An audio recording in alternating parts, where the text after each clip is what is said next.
नमस्ते विद्यार्थी मित्रों, आज हम हिंदी में निबंध लेखन करेंगे। तो उसमें मेरी माँ के बारे में निबंध लिखेंगे। तो मेरी माँ, तो सबसे पहले हम देखते हैं माँ की महिमा।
विद्यार्थी मित्रों, यहाँ पे मेरी माँ, तो माँ की महिमा।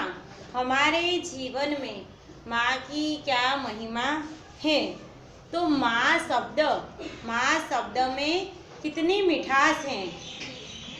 माँ शब्द में कितनी मिठास है। इस शब्द का उच्चारण करते, हम जब माँ शब्द का उच्चारण करते हैं तो वात्सल्य की जीती जागती मूर्ति हमारे सामने खड़ी हो जाती है। और इसे छोटे से शब्द में ममता का भंडार भी कहा जाता है।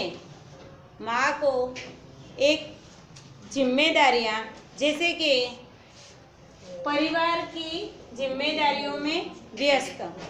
तो आप लोगों ने विद्यार्थी मित्रों देखा होगा कि अपनी माँ पूरे दिन कुछ न कुछ काम में व्यस्त रहती है।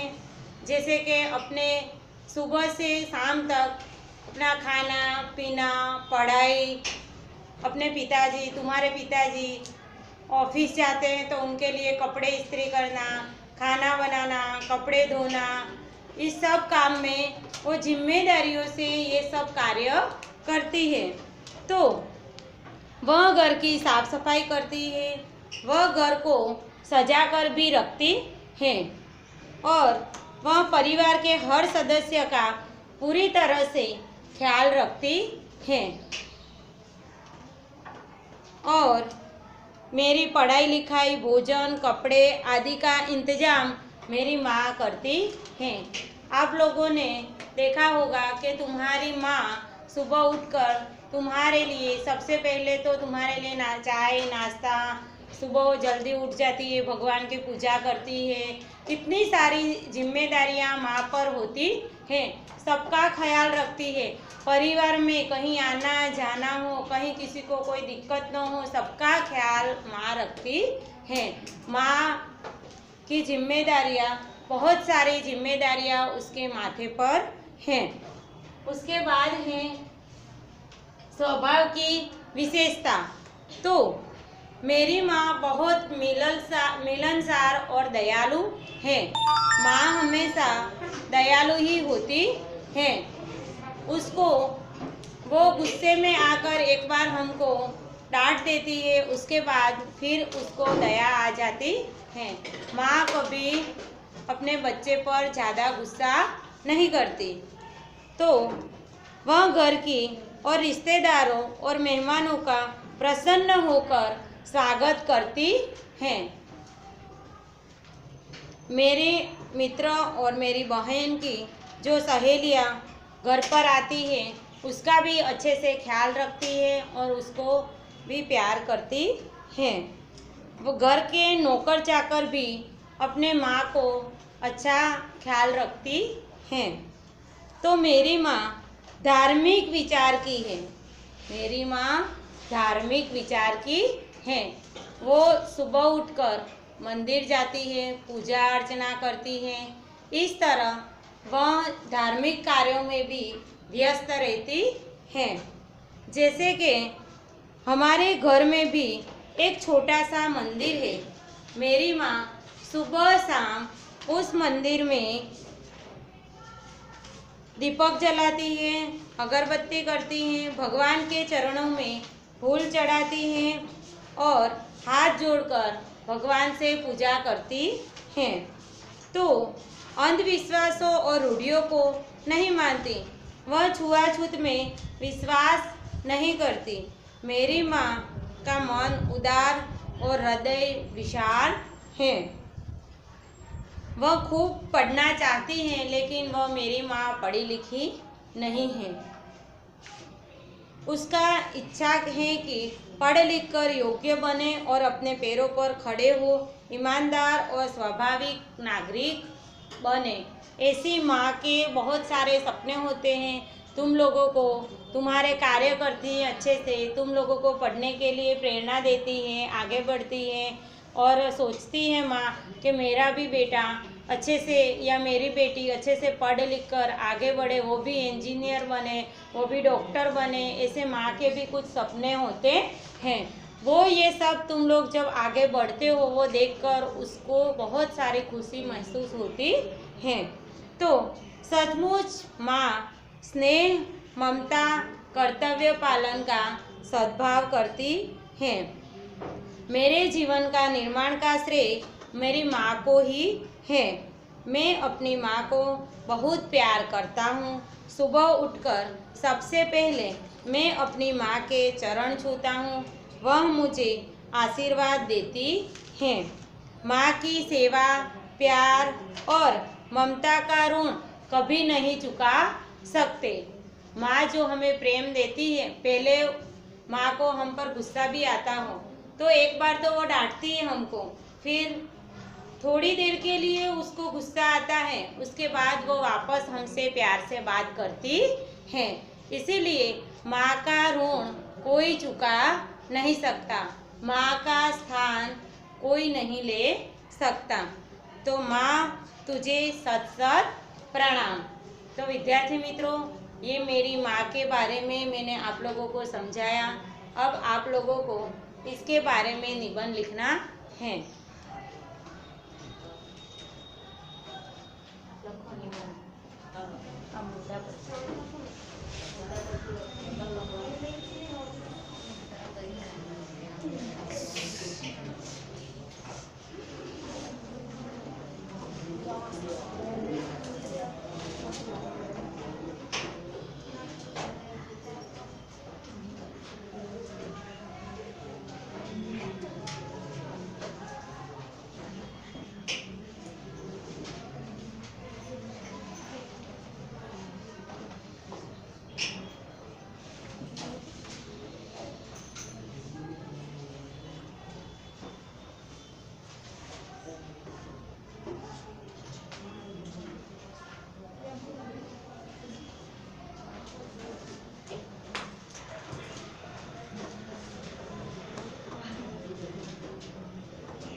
ऐसे ही माँ की महिमा, आपके जीवन में माँ की क्या महिमा है उसके बारे में आपको लिखना है। उसके बाद परिवार की जिम्मेदारियों में व्यस्त, माँ परिवार की जिम्मेदारियों में कौन से काम में व्यस्त हैं उसके बारे में लिखना है। उसके बाद स्वभाव की विशेषता, तुम्हारी माँ, सबकी माँ का स्वभाव भी अलग अलग होता है, तो तुम लोगों को अपनी माँ की स्वभाव की विशेषता क्या है उसके बारे में लिखना है। धार्मिक प्रवृत्ति व उदारता, माँ के प्रति पूज्य भाव, तुम्हारे क्या भाव हैं अपने माँ के प्रति वो लिखना है। तो इस तरह मेरी इस ढांचे पर से आप लोगों को निबंध लिखना है।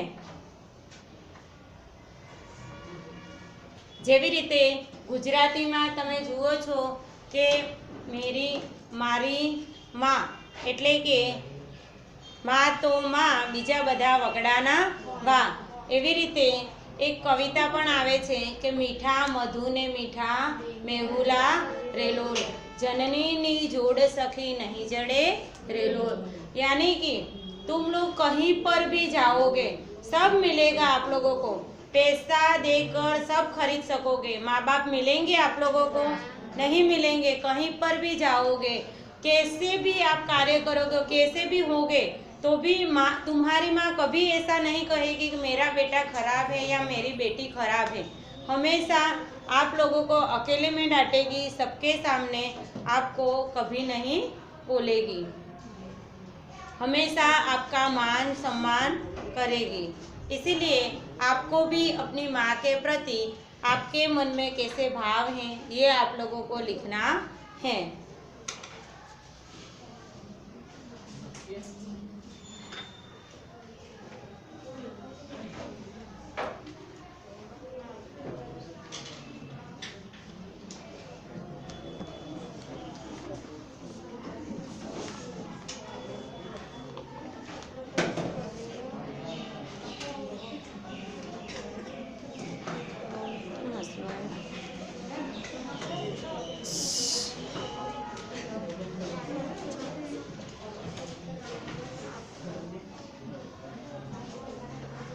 ये मुद्दे अपनी नोटबुक में लिख लो।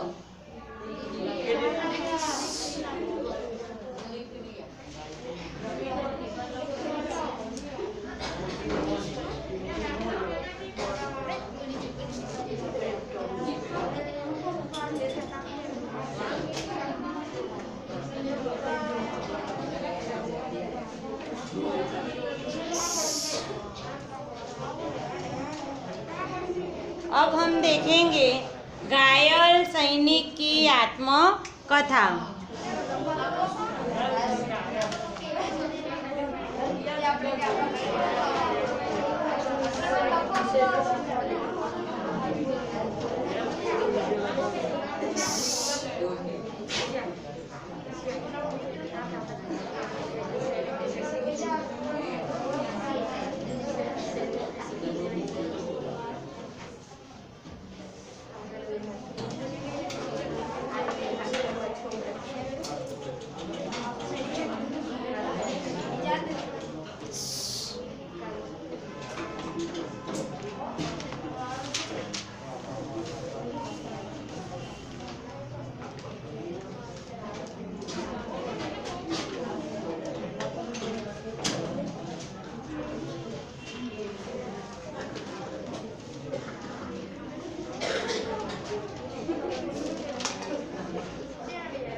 विद्यार्थी मित्रों, यहाँ पे घायल सैनिक की आत्मकथा, यानी कि आत्मकथा का मतलब है कि अपने बारे में लिखना।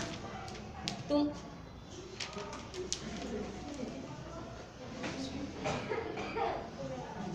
यहाँ पे एक सैनिक है जो अपने बारे में आत्मकथा लिखी है, जो घायल है, इसलिए घायल सैनिक की आत्मकथा, यानी कि अपने बारे में बताने की इच्छा, वो अपने बारे में बता रहा है। जैसे कि मैं भारतीय सेना का एक भूतपूर्व सैनिक हूँ। मैं भारतीय सेना का एक भूतपूर्व सैनिक हूँ। मैंने कई युद्धों में भाग लिया है। यदि तुम मेरे बारे में कुछ जानना चाहते हो तो सुनो। सैनिक के रूप में प्रशिक्षण। तो मेरा जन्म महाराष्ट्र के एक छोटे से गांव में हुआ था। सैनिक कहता है उसके बारे में कि मेरा जन्म महाराष्ट्र के एक छोटे से गांव में हुआ था। मेरे पिताजी और मेरे चाचा जी भी सेना में थे। मेरे पिताजी और चाचा जी भी सेना में थे। वे चाहते थे कि मैं भी सेना में भर्ती होकर देश की सेवा करूं। अंततः पढ़ाई पूरी करके मैं नासिक के भोसला मिलिट्री स्कूल में भर्ती हो गया। वहाँ मुझे हर तरह की सैनिक शिक्षा दी गई। मुझे बंदूक, मशीन गन, तोप और टैंक चलाना सिखाया गया। बाद में मुझे थल सेना में शामिल कर दिया गया। उसके बाद सैनिक के रूप में प्रशिक्षण, यानी कि सैनिक में जाने से पहले कुछ ट्रेनिंग दी जाती है। यहाँ पे वो जो सैनिक है वो यहाँ पे मिलिट्री स्कूल में भर्ती हुआ है तो उसको सबसे पहले प्रशिक्षण की ज़रूरत होती है। तो कैसे बंदूक चलाते हैं, कैसे कार्य करते हैं, कैसे तोप छोड़ी जाती हैं, उस सब के बारे में उसको सिखाया जाता है। उसके बाद उसको थल सेना में शामिल कर दिया गया। उसके बाद सन 1965 में वे चीन ने हमारे देश पर हमला किया था। उस समय हमारी टुकड़ी के लद्दाख के गांव पर भेजा गया था। तब मैंने जान की बाजी लगाकर भारतीय चौकियों की रक्षा की थी। मैंने अनेक चीनी सैनिकों को मार गिराया था। लड़ाई खत्म होने पर इस वीरता के लिए मेरा सम्मान किया गया था। सरकार ने इस अद्भुत वीरता के लिए वीर चक्र प्रदान किया था। उसके बाद है जीवन की झलक। पिछले युद्ध में घायल, युद्ध का अनुभव कहा, जैसे कि वो कहाँ युद्ध करने गया था और उस युद्ध में जान की बाजी लगाकर उसने क्या क्या कार्य किए उसके बारे में उसने बताया। यानी कि युद्ध में उसको जो जो अनुभव हुआ उसके बारे में उसने बताया। उसके बाद देखते हैं जीवन की झलक पिछले युद्ध में घायल। जैसे कि 1965 में पाकिस्तान के साथ जो युद्ध हुआ था उसमें जो पाकिस्तान की सीमा थी वहाँ पर उसे भेजा गया था। जो भारत पाकिस्तान की बॉर्डर है वहाँ पे जब ये युद्ध हुआ था तब वे वहाँ उस सीमा पर थे।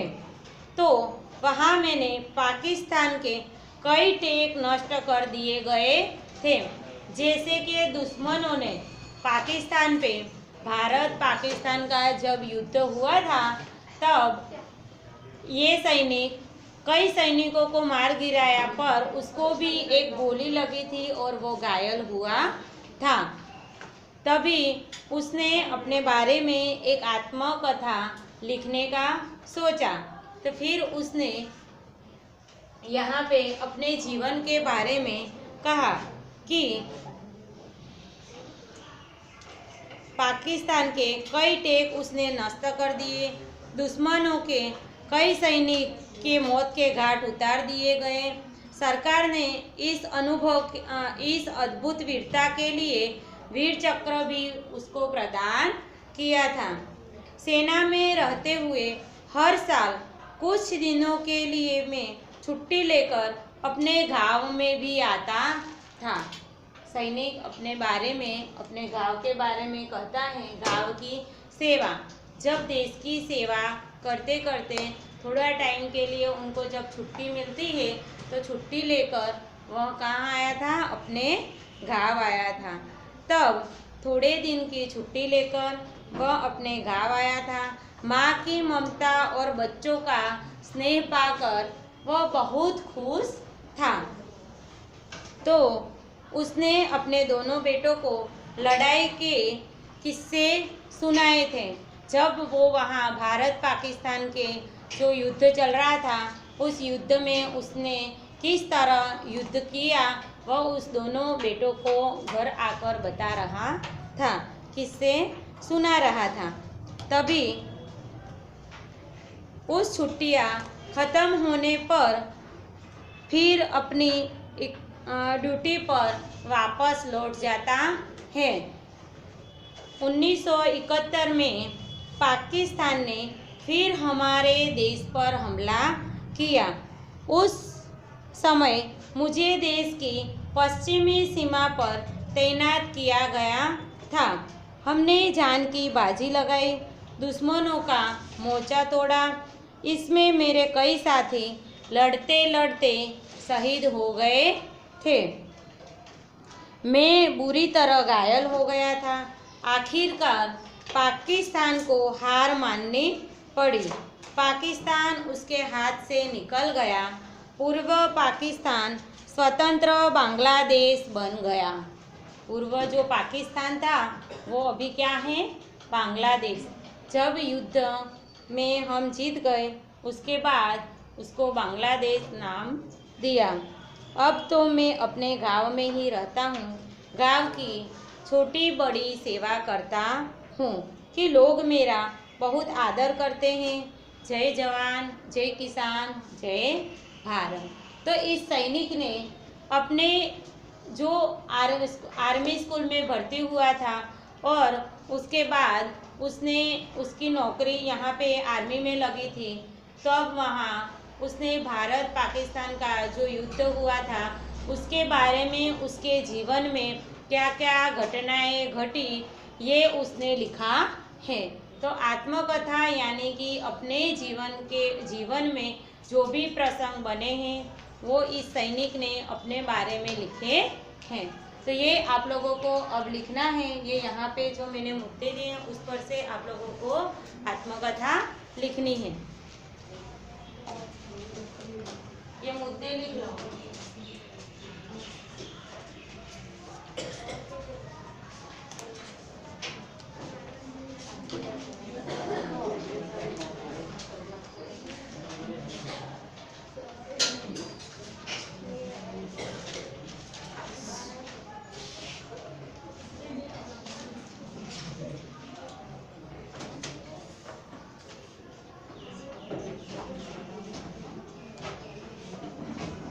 विद्यार्थी मित्रों, मेरी माँ निबंध और घायल सैनिक की आत्मकथा, ये दोनों आप लोगों को आपकी नोटबुक में लिखना है।